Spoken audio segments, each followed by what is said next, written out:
मुलांनो, आपण ज्या शब्द पाहिले होते त्या शब्दावरून आपण गोष्ट लिहिणार आहोत आणि त्या गोष्टीमध्ये शब्द होते चोर, बाजार, गाठभेट, कपटीपणा आणि मृत्यू।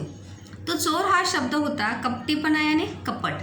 तो मन में जब कपट आता है तो जाहिर सी बात है मन में क्या निर्माण होता है, लालच निर्माण होता है।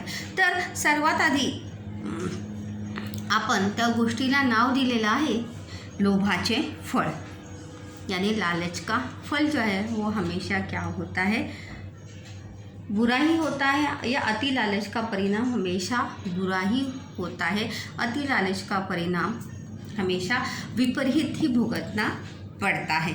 तो जैसे कि मैंने कहा था कि शब्दांवरून जब हम कहानी लेखन करेंगे तो शब्दों के आधार पर हम कैसी कहानी बुनेंगे या कैसी कहानी लिखेंगे, उसकी रचना कैसी होगी, ये शुरुआत में ही हमें तय करना है।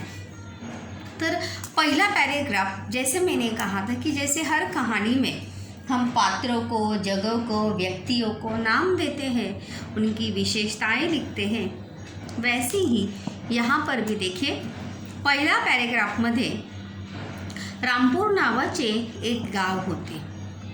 गाव लहान असले तरी संपन्न होते। संपन्न यानी समृद्ध। गाव भले ही छोटा था लेकिन कैसा था, संपन्न था, किसी चीज़ की कमी नहीं थी। याच गावात महादू नावाचा एक माणूस राहत होता। आता त्या माणसाला सुद्धा आपण काय नाव दिलेलं आहे, महादू। गावाला नाव दिलेलं आहे रामपूर। तो चोर होता। देखिए पहला शब्द जो है यहाँ पर आया है चोर। कोणता शब्द होता पहिला आपला, चोर। तो चोर हा आपला पहिला शब्द या ठिकाणी आलेला आहे। वेगवेगळ्या ठिकाणी चोरी करून, उसका व्यवसाय ही था, उदरनिर्वाह करने के लिए, अपना पेट पालने के लिए अलग अलग जगह पर वेगवेगळ्या ठिकाणी चोरी करून पोट भरत असे। अभी ये उसकी विशेषता है, उसकी खासियत हम यहाँ पर लिख रहे हैं। त्याला कष्टाची कामे करायला आवडत नसे। उसे मेहनत मजदूरी करना बिल्कुल भी पसंद नहीं था। तसेच तो स्वभावाने खूप धूर्त होता। धूर्त यानी लालची, कपटी, जिसके मन में कपट आता हो, धूर्त, लबाड़। तो स्वभावाने खूब धूर्त होता। देखो यहाँ पे विशेषता है, जब तक हम फर्स्ट पैराग्राफ सिर्फ गांव का नाम, व्यक्ति का नाम लिख के इतना बड़ा पैराग्राफ बन सकता है क्या? नहीं। तो हमें विशेषताएं कुछ और उसमें ऐड करना ज़रूर आवश्यक है, तभी हमारा पैराग्राफ जो है वो बढ़ सकता है। तो स्वभावाने खूप धूर्त होता। तो लोकांना फसवून, जाहिर सी बात है चोर चोरी करता है, साथ ही साथ लोगों को फंसाता भी है, ठगता भी है, लोगों को ठगने का काम भी करता है। तो हम यहाँ पर ये भी लिख सकते हैं। तो लोकांना फसवून पैसे सुद्धा घेत असे। लोगों से झूठ बोलकर, कुछ भी बहाने बना के लोगों से वो पैसे भी लेता था।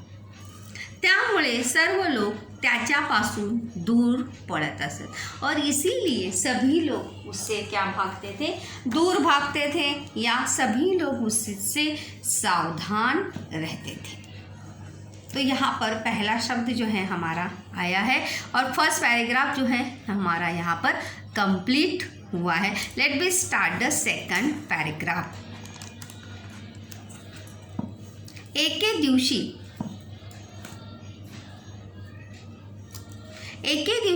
तो म्हणजे कोण, महादू, चोरी करण्याच्या हेतूने बाजारात गेला। देखो यहाँ पे दूसरा शब्द जो है वो आया है, बाजार।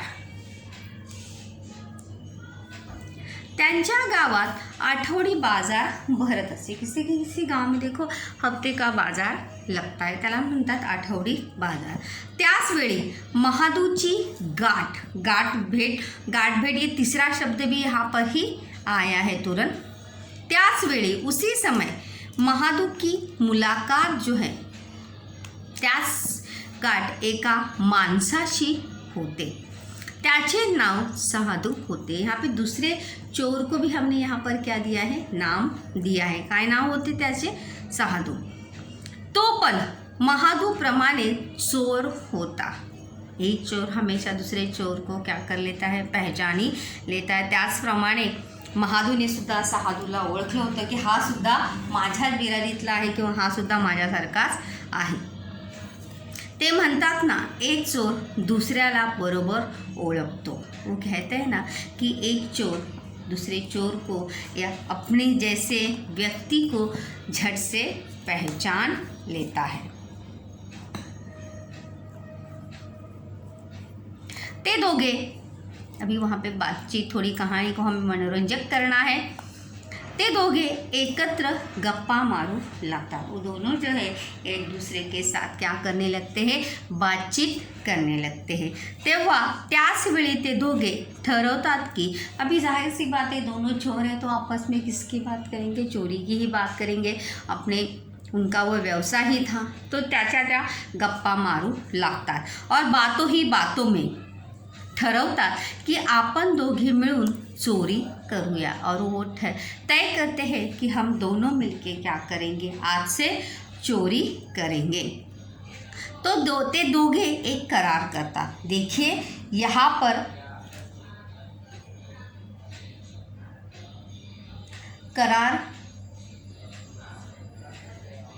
करार यानी वहाँ पर एक, जैसे हम कहते हैं ना, ती तय करते हैं वो आपस में की आजपासून आपण दोघे मिळून चोरी करूया. तसेच त्यातून मिळालेल्या पैशांच्या दोन समान वाटण्या करूया. और उसमें से जो भी पैसा जेवर आएगा उसके 2 समान हिस्से जो है वो किए जाएंगे. सहादू व महादू या ये दोगे ही अपनी सम्मति दर्शवतात. और इस बात के लिए दोनों भी अपने हामी जो है वो दर्शाते कि हाँ हमें तय है. दुसऱ्या दिवशी दोघे एका सोन्याच्या दुकानात चोरी करतात और जैसे उन्होंने तय किया था उसके अनुसार दूसरे दिन वो सोनार के दुकान में चोरी करते हैं.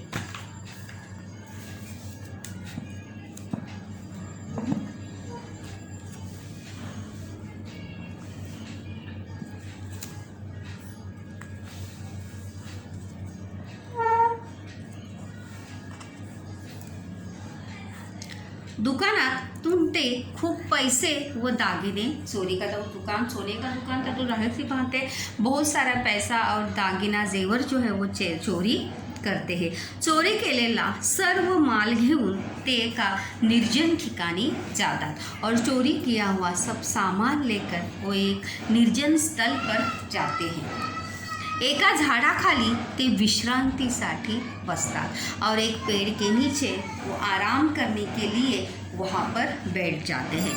इतके पैसे व दागिने पाहून महादूच्या मनात कपट येते. देखो कपटीपना या शब्द भी यहाँ पर आया है.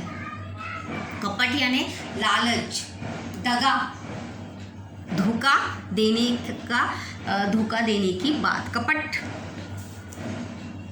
महादूच्या मनात कपट येते. तो सहादूला म्हणतो की तू येथेच थांब, मी आपल्यासाठी जेवण घेऊन येतो.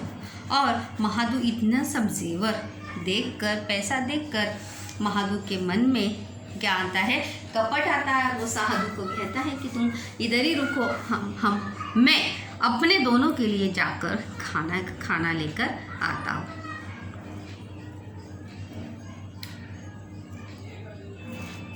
साधू त्या जेवणात विष टाकतो, पण त्याच वेळी महादूच्या मनात पण कपट येते. तो म्हणतो की आधी आपण हातपाय धुऊया आणि नंतर जेवूया. और उसके बाद साधु के मन में भी कपट आता है. दोनों के मन में भी कपट आता है और वो कहता है कि पहले हम क्या करते हैं, हाथ पैर धो लेते हैं, फिर हम क्या करते हैं, खाना खा लेते हैं. और इसीलिए दोनों भी विहिरीवर जातात. विहीर यानी कुवा.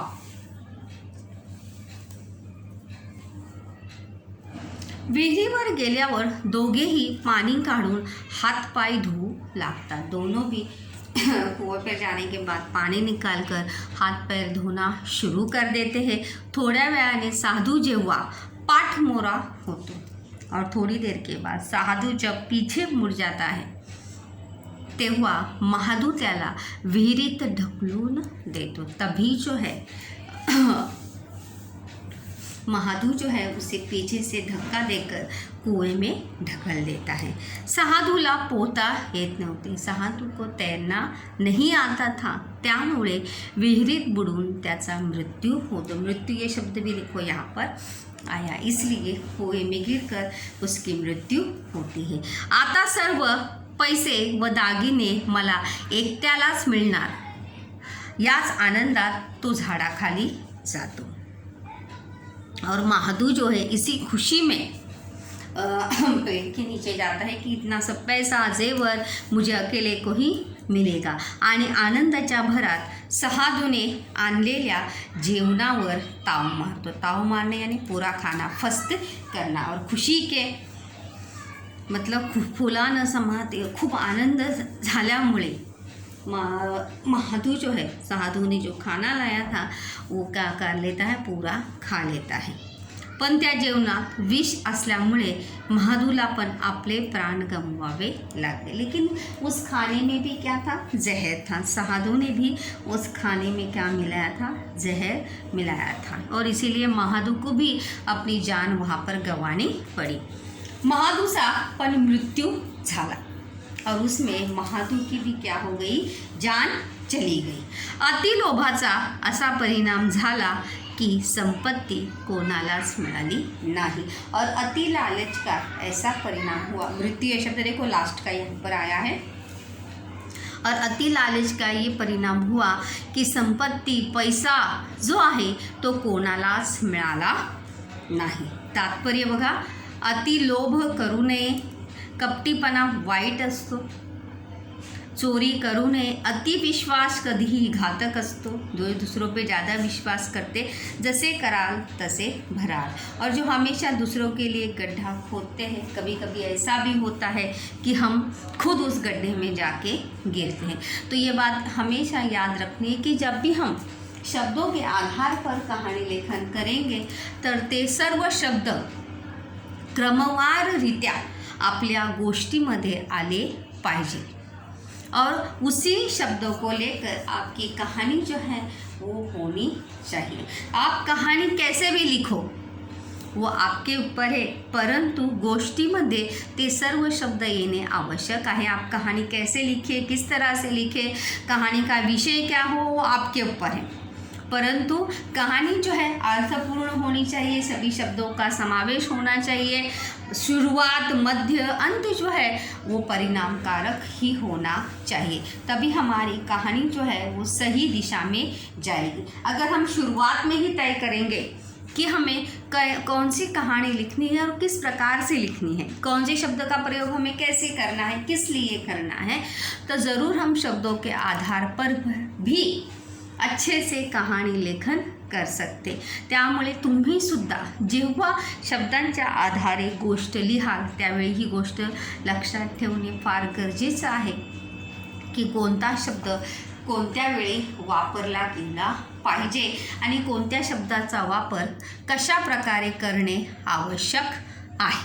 कारण की एकही शब्द जर आपल्या गोष्टीत आला नाही तर आपली गोष्ट जी आहे ती काय होणार आहे, चुकणार आहे. क्योंकि शब्दों के आधार पर कहानी का अर्थ क्या है, वो सभी शब्द जो है कहानी में कहीं ना कहीं आने चाहिए. और सिर्फ आने नहीं चाहिए, उनका कहानी से मेल होना चाहिए. फक्त शब्दांचा उपयोग करा असं नाही, त्या शब्दांचा काहीतरी अर्थ त्या गोष्टीशी कहानी के साथ होना चाहिए. और समर्पक और योग्य ऐसी कहानी हमें लिखना आवश्यक है, तभी हमारी कहानी मनोरंजक हो सकती है.